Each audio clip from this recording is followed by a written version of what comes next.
last talk in this session, so I think we can sort of transition into the whole discussion for the whole session. Maybe Marcel and Alex, if you want to come up also, so people have you in their purview.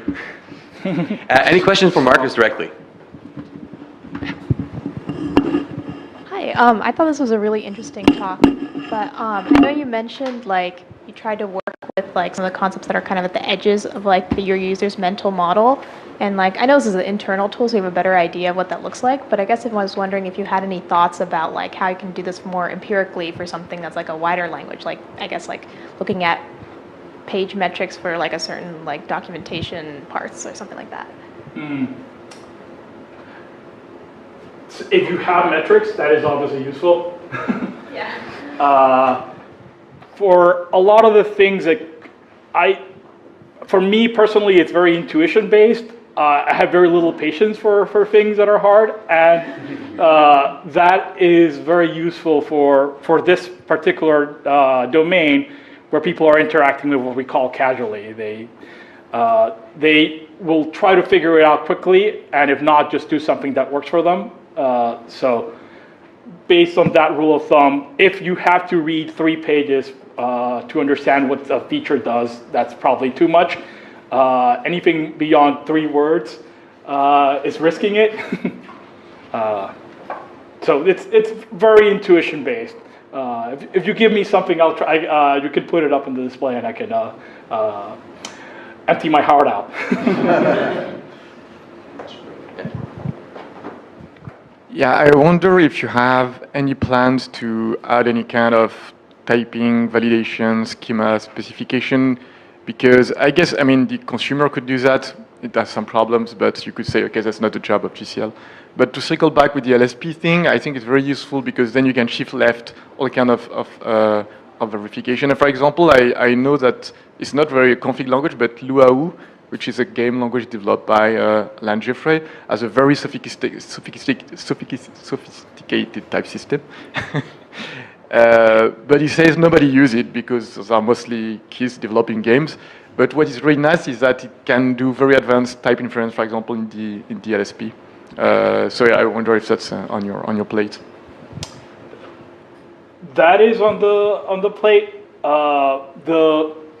How we're thinking about our user base is, while the end users who are writing the configurations and configuring systems don't tend to develop the expertise, there's an intermediate set of users building infrastructure, building dialects for the other users. And those can have the motivation to learn the language more deeply.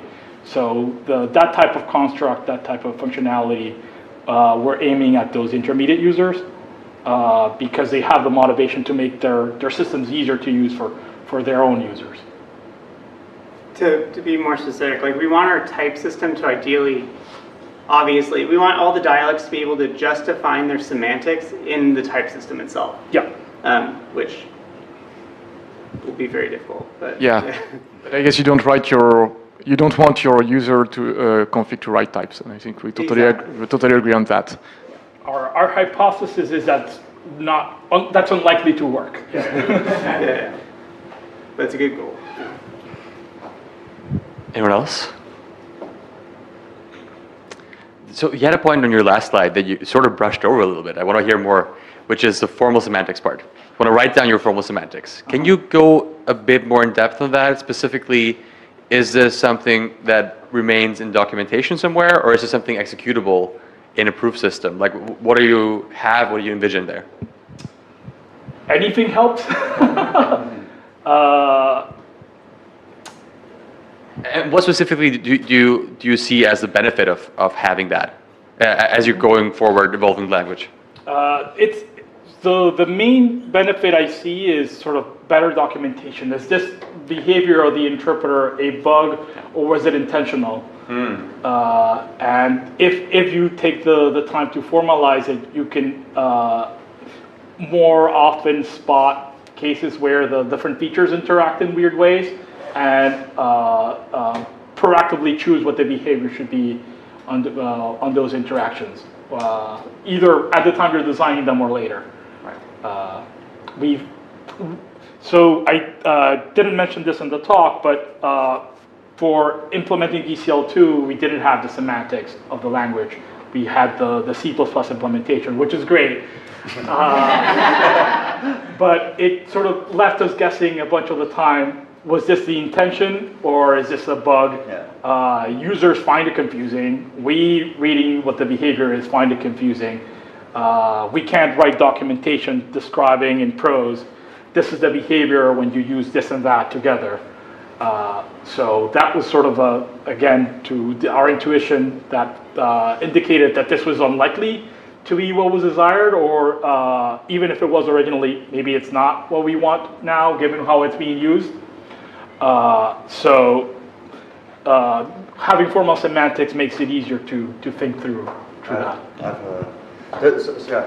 Yeah, there's one other. Defend yourself. Yeah. No, well, first of all, I did start formalizing it very early on, but it was like, we're a startup, we don't have time for this. It's like, but there's another benefit from formalization is that you'll just find more like the truth, right? Like, what are the simple constructs? What are the, because by formalizing, you would have seen the complexity of GCL quite quickly, but it's much harder to see if you don't have a formalization. You can, just identify, get a much better feel of what's the right thing to do and what's not. Yeah, but unfortunately, I think somebody in the New York office formalized it. Yeah, that's one person in our team. Yeah. Yeah. Yeah. And But they survived. It's a miracle. Yeah, life support for a couple of years, but yeah. If they ever leave. Looks pretty daunting. Yeah. yeah. And we weren't able to fully formalize it. There's still a bunch of areas where the trade-off between trying to formalize it, you kind of have to come up with new constructs in the semantics to sort of represent this, how it's implemented in C++, and in order to keep it in your head while thinking through how it interacts with the rest of the semantics, that's sort of less useful when it's something that specific and not as familiar to other folks. So if you were to have a clean slate, right? Theoretically, would you say that starting off with the formal semantics is what you would do? Probably. Yeah. I mean, how is the trade-off here between being pragmatic in the sense of, well, you want to develop a language, and it sometimes is easier to do just implementing certain things versus like actually declaratively writing down a formal semantics?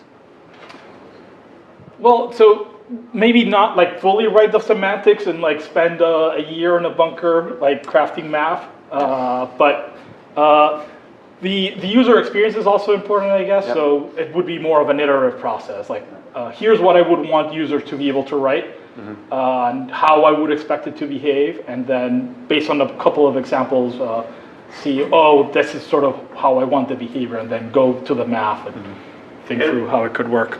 It also kind of makes like a promise to the user of what will be available, and like has to be available if you're going to implement those. One reply to that? Sure. Yeah.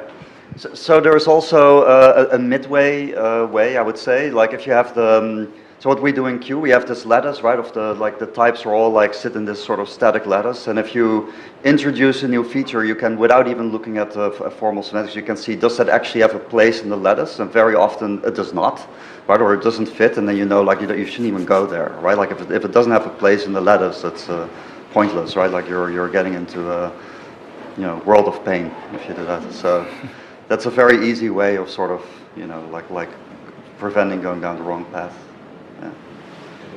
I also have something to add to this. So if you have a formal semantics, yes, you have to do the effort of writing the semantics, but you also get some unexpected benefits. For example, it's to some extent you can generate different sort of interpreters and be assured that different interpreters operate in different ways. Whereas, it's super easy to write code, but if you need to write a different interpreter, for example, just like the next version of the language, for example, it's basically you don't have like a good argument why is this compatible with the old ones. So over the life cycle of the language, I think we believe that it helps with this sort of thing, basically. Yeah, and even if it's not fully formalized, because no current language is fully formalized, like Haskell or Camel or whatever, it's just too complex and too big, but you can have a a core part of it that is formalized. It's just, and another thing that can alleviate, I think, is, I mean, at least when you introduce features, often you don't implement it that way, but you can think of them as desugaring to the core language, Yeah. and so you don't have to touch the core language as much because it's all compiles down to something. Like, for example, the core language of Haskell is actually pretty simple given the complexity of the language. It's like a polymorphic linear number calculus. And also, there's coming back to partial formalization is even if you don't have a fully formal semantics, if you have a semantics of the algebraic properties that the language has to conform to, that's enough, for example, just to reject different features and sort of things like that. So even if you don't have the semantics for the feature themselves, you have the semantics for the combination of feature, and you know how they would work, for example, which help with compositionality and stuff. All right, any, last 1-2 questions or discussion points you want to add? Yeah. I guess that's a question for more or less all three of you. I'm a bit stoked by the dynamic scoping. So I guess also 20 years back, people already used languages that agreed on lexical scoping. So how did that happen? Was that an implementation mistake? You don't have to ask that as much. To be honest, I don't remember. It was something.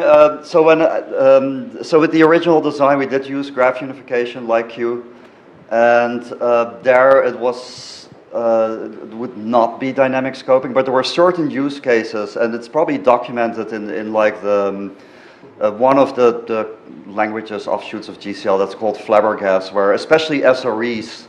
There was much more of a following, like, yes, no, we do need dynamic scoping. And it had something to do with just the software engineering part of managing some features, which had some benefits, but in the end, it clearly didn't weigh up to the lexical scoping part. But there was a reason for it. I just forgot what the reason was, to be honest. But Power.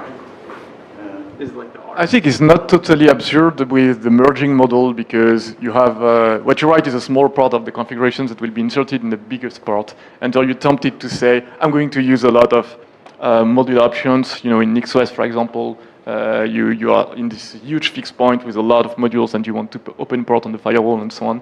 So I'm not saying it's a good idea, but it can be not totally absurd to ask yourself, how do I really want to redeclare all those options? I know that will be in the final result. So I can just use it because I'm defining a part, really just a piece of the configuration. But It's like a mixture with like a macro kind of.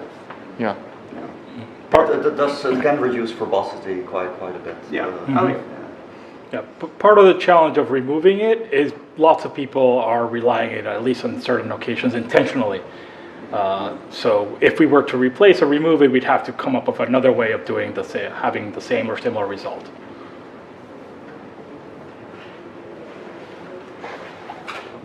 Any last question before we head out to lunch? All right, let's thank all our speakers again, please. Okay. Thanks all for being in the session. A very wonderful session. We are going to be back at 2 p.m. So enjoy your lunch. So I didn't.